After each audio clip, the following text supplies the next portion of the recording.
안녕하세요. 매일 묵상 오늘은 시편 21편 8절부터 13절 말씀입니다. 어, 어제 21편을 계속 봤죠. 그래서 계속해서 이제 어제는 7절까지 봤는데 오늘은 이제 8절부터 13절까지 나머지 부분을 봅니다. 두 부분의 분위기가 사뭇 달라요. 배경은 이렇습니다. 백성들은 왕을 위해서 기도하고 있어요. 그래서 왕이 승리한 것에 대해서 감사하며 하나님을 찬양하는 노래가 1절부터 7절의 내용이었다면, 왕이 승리할 것을 확신하면서 왕이 원수들을 멸할 거다, 이런 이야기를 이제 8절부터 13절에서 기록을 하고 있죠. 조금 무시무시한 내용이지만 한번 쭉 살펴보면서 오히려 여기에도 복음과 위로가 있다는 것을 생각해 봅시다. 8절부터 10절은 왕의 진노를 말해줍니다. 읽어드릴게요. 왕의 손이 왕의 모든 원수들을 찾아냈죠. 그래서 왕의 오른손이, 왕의 가장 강한 손이 왕을 미워하는 자들을 찾아냅니다. 찾아내서 어떻게 합니까? 왕이 노합니다. 그러면서 풀무불 용광로 같게 해서 다 태워버린다는 거죠. 여호와께서 진노하사, 여호와는 왕의 편입니다. 그래서 그들을 삼킬 겁니다. 불이 그들을 소멸할 거예요. 계속해서 생생한 언어를 통해서 무슨 얘기를 하냐면, 그들을 얼마나 고통스럽게 만들 것인지에 대해서. 풀무불 너무 고통스럽잖아요. 그러면서 그러니까 이스라엘 백성들을 압제하고 핍박했던 사람들에게 하나님께서 공의의 심판을 내리실 거라는 것을 얘기해 주는 거죠. 그러면서 10절, 왕이 그들의 후손을 땅에서 멸하며 그들의 자손을 사람 중에서 끊으리로다, 이렇게 이야기합니다. 이 말은 그냥 죄 없는 자식들을 왜 죽이냐 이렇게 생각할 수 있겠지만 그런 의미가 아닙니다. 그들이 가지고 있는 사상, 그리고 그들과 똑같은 자들, 그렇게 잔혹하고 악독한 자들과 똑같은 자들은 다 없애버리겠다, 이렇게 이야기를 하는 거죠. 그리고 11절부터 13절은 이렇게 얘기합니다. 왕이 비록 그들이 왕을 해하려 하고 음모를 꾸몄으나 이루지 못하도다, 이렇게 이야기를 해요. 원수들도 왕을 죽이려고 여러 음모들을 꾸몄습니다. 실제로 다윗의 삶을 보면은 엄청난 음모들이 왕 다윗을 죽이려고 했고, 그리고 다윗은 그 모든 상황에서 진짜 죽을 뻔한 적이 한두 번이 아니었습니다. 그렇지만 왕이 그들로 돌아서게 하며 그들의 얼굴을 향하여 활시위를 당기리로다. 그러니까 그들이 어떻게 됩니까? 결국은 이제 그들이 저지르는 모든 음모들 있잖아요. 음모들이 결국 나중에 알고 보니까 자기 자신에게 활시위를 당기는 것 같은 그런 이제 패착에 빠졌다는 거죠. 왕이 지혜로워서 그들의 음모를 오히려 역이용해서 오히려 자기를 향해서 활시를 왕을 향해서 활시를 당겨서 죽이려고 그러는데 그 음모가 자기를 향한 것이었다, 이렇게 되는 거죠. 실제로 사울의 모든 음모들도 결국은 사울 자신을 파멸시키는 데 이르렀습니다. 그래서 이렇게 얘기하는 거죠. 여호와여, 주의 능력으로 높임을 받으소서. 우리가 주의 권능을 노래하고 찬송하게 하소서. 이 모든 것들이, 이 왕의 모든 진노와 심판과 그리고 복수가 하나님의 능력, 하나님의 권능으로 일어나게 되었다, 이렇게 이야기를 하는 거죠. 우리는 이 본문을 보면서 어떤 생각을 할까요? 이 본문을 얼핏 보면 굉장히 잔인한 본문 같습니다. 그렇지만 여러분 생각해 보세요.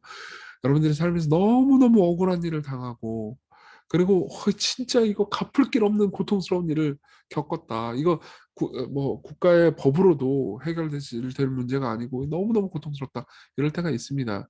그리고 진짜 고통스러운 일이 아니라 하더라도 진짜 이건 법으로 해결하자니 이게 그럴 것까지는 아닌데, 그렇다고 가만히 있자니 막 온몸에 막 열이 나가지고 그냥 저는 저 녀석을 갈아 마셔버리고 싶다, 이럴 정도로 답답하고 화가 날 때가 있지 않습니까? 그죠?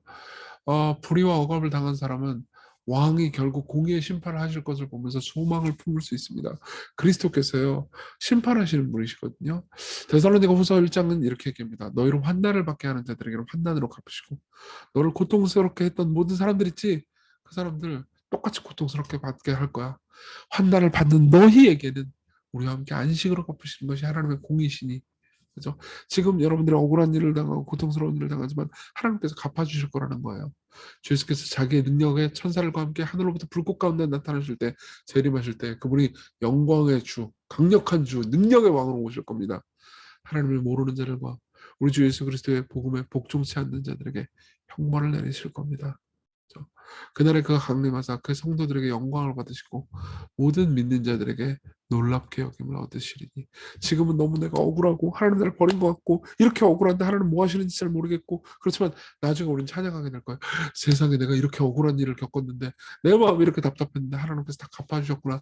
내 맺힌 마음을 풀어주셨구나. 내 이렇게 원통한 고통을 하나님께서 위로해 주시는구나. 이렇게 생각하게 된다는 거죠. 이걸 생각하면요, 여러분들이 지금 억울하고 고통스러운 일을 당해도 소망을 품고 절망에 빠지지 않을 수 있습니다. 그리고 이 모든 시의 내용을 예수 그리스도를 생각하면서 다시 읽어봅시다. 예수께서 장차 재림하실 예수님은 심판과 진노로 원수들을 대하실 것이 분명합니다. 그렇지만 그분이 처음 오셨을 때, 그분이 사람의 육체를 입고 아기로 오시고 삶을 사셨을 때, 그죠? 그분은 자기 원수들을 위해서 죽으셨습니다. 그죠? 왕의 손이 왕의 모든 원수를 찾아내며 왕의 오른손이 왕을 미워하는 자들을 찾아내리로다. 그렇죠? 장차 하나님께서는 이 예수 그리스도께서는 왕을 미워하는 모든 자들을 찾아내서 심판하실 거예요. 근데 그분이 초림하셨을 때, 처음 오셨을 때는요, 자기 백성들, 왕을 미워하지만, 죄를 저지르면서 예수님을 미워하지만, 저 같은 예수님을 미워했지만 지 멋대로 살아갔지만은, 그럼에도 불구하고 사랑하는 사람을 주께서 찾아내셨습니다. 제가 주님을 찾은 게 아니고요, 예수님께서 예수님의 원수인 저를 찾아내셨어요. 그래서 10절, 왕이 그들의 후손을 땅에서 멸하며, 제가 원래 멸함 받아야 됐죠. 그들의 자손을 사람 중에서 끊으리로다. 제가 끊침받고 버림받았어야 됐습니다. 그렇지만 예수님이 저를 위해서, 당신을 위해서 멸절당하시고 끊김 당하셨습니다. 어떻게 해요? 십자가에서요. 그럼 어떻게 됩니까? 그리스도께서 이 일을 하셨다는 것을 우리가 기억할 때, 예수님의 말씀, 나는 너에게 이르노니 너희 원수를 사랑하며 너희를 박해하는 자를 위하여 기도하라 라는 말씀을 순종하지 않을 수가 있겠습니까? 그렇죠? 여러분들이 억울하고 고통스러운 일을 당할 때, 여러분들은 억울하고 고통스러운 일을 당하게 한 그 사람을 위해서 기도하는 것은 바보짓이 아닙니다. 소망이 있는 일입니다. 소망이 있는 일입니다. 장차 모든 것을 갚으실 겁니다. 그리고 여러분들이 그리스도를 따라서 따라갈 때 하나님께서는 여러분들의 희생에 놀라운 복으로 응답하실 겁니다. 우리 같이 기도합시다. 억울한 일을, 괴로운 일을 당했을 때 우리를 실현해 주시고 최종 승리를 주실 하나님을 신뢰할 수 있게 해달라고, 그리고 원수를 위해 죽으신 예수님을 보면서 우리 역시 원수를 사랑할 힘과 능력을 달라고, 오늘 하루를 살아갈 수 있게 해달라고 같이 우리 간절히 기도합시다.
개인적으로 기도할 때 왕을 바라볼 때 소망이 생긴다는 생각이 듭니다.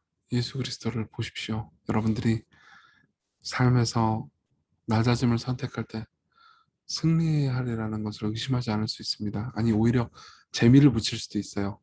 오, 내가 낮아짐을 기꺼이 선택할 때 나를 높이시겠구나. 저도 그런 사람이 됐으면 좋겠습니다. 기도하겠습니다. 하나님, 당신이 우리를 승리케 하실 것을 믿습니다. 당신을 따라 살게 해주십시오. 당신을 따라 원수를 사랑하며 살게 해주십시오.